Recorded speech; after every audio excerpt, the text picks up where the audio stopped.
Bakı metropoliteni daha bir yeniliyi edib. Artıq vətəndaşlar telefon vasitəsindən gediş haqlarını ödəyə bilərlər. Ödənişlər NFC-ni dəstəkləyən bütün yerli bank kartları Apple Pay və Google Pay ilə ola bilər.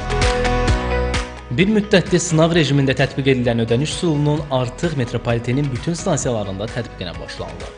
Ödəmə sistemlərində, gediş haqqının ödənilməsi sistemində də yenə bir yeniliyə imza atılıbdır. Belə ki, artıq NFC-ni dəstəkləyən bütün yerli bank kartlarından istifadə edərək sərnişinlərimiz gediş haqqlarını təmin edə bilirlər. Bununla paralel Apple Pay, Google Pay vasitəsilə də gediş haqqını ödəmək olur metropoliten stansiyalarında.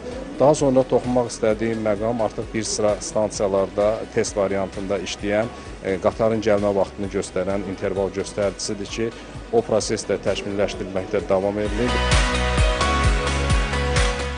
Bütün bu yeniliklərin məqsədi sərnişinlərin metropolitenin xidmətlərindən istifadəsini asanlaşdırmaq hesablanır.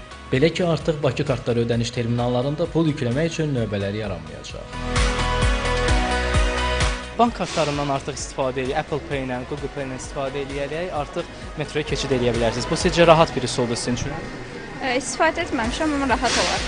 Bank NFC ilə ödəməyin daha çox asan gəlir mənə, rahat həcc. Apple Pay çünki Bakı kartı pul ödəməyə ehtiyac olmur, bir də dayanıb sıra gözləməyə ehtiyac olmur. Birbaşa kartla vurub keçmək daha asandır məncə.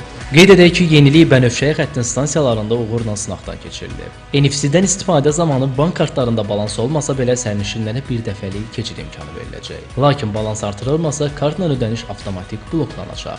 Ələkbər Salih, Sabir Şahbelədov, Telesər.